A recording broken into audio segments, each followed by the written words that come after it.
Okay, representing equations in symmetric form. So we've gone over parametric form, vector form, Cartesian form, and now we're in symmetric form. We use symmetric form usually in 3 space. And what symmetric form is our vector, or the possibilities of our vector. So that would be x, y, and z, could be any number.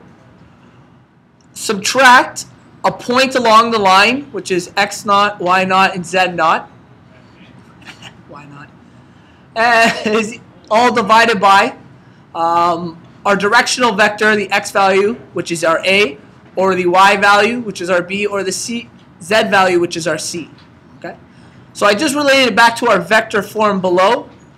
Just so as long as you know how to put things in vector form, you can then take the numbers and put it into symmetric form to solve. And you can essentially solve for your what's equal to t, okay? Or one scalar of that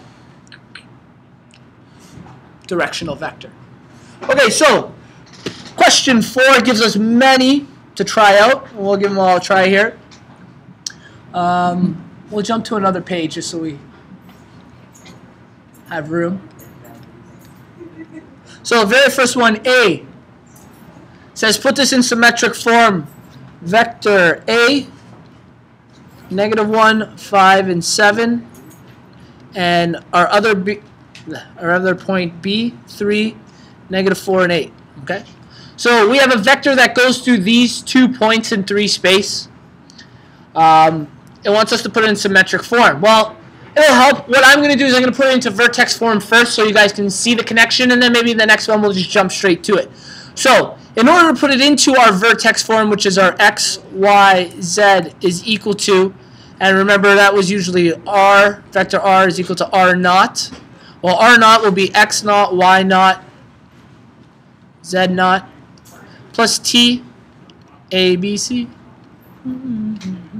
plus t times the directional vector. That's what these all stand for. Well, we need to figure out what our directional vector is. We have a point, and we can use either of these points to represent our r naught. Okay? Either of these points are due. They'll be fine, but we got to find our directional vector. So to find a directional vector, remember our vector m is x2 minus x1, y2 minus y1, z2 minus z1.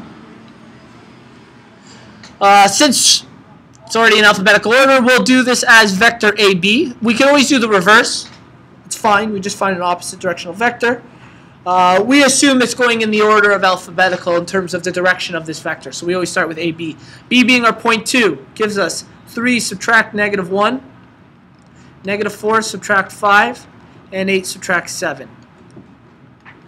That gives us 4, -9, and 1. So our ABC, or directional vector, is like this. So it didn't ask for it in vector form. We're going to put it in vector form anyway so we can see the connection. X, Y, Z is equal to, again, we could choose point A or B. Let's choose A for now.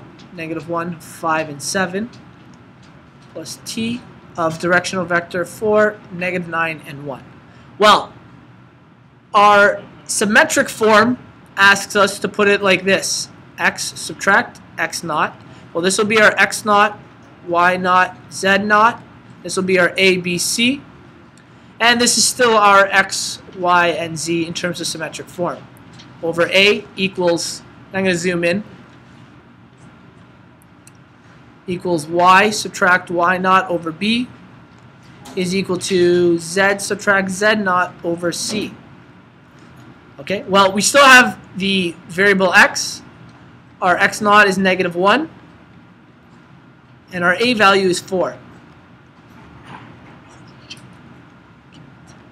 Our y value is subtracted by 5 over -9, and our z value will be z subtract 7 over 1. Okay. You can then simplify it, but this will be our symmetric form. We're essentially left with that, and what it says is all of these are equal depending on what value you plug in for x, y, and z. So eventually you got x plus 1 over 4, y minus 5 over negative 9, and z minus 7 for your final answer.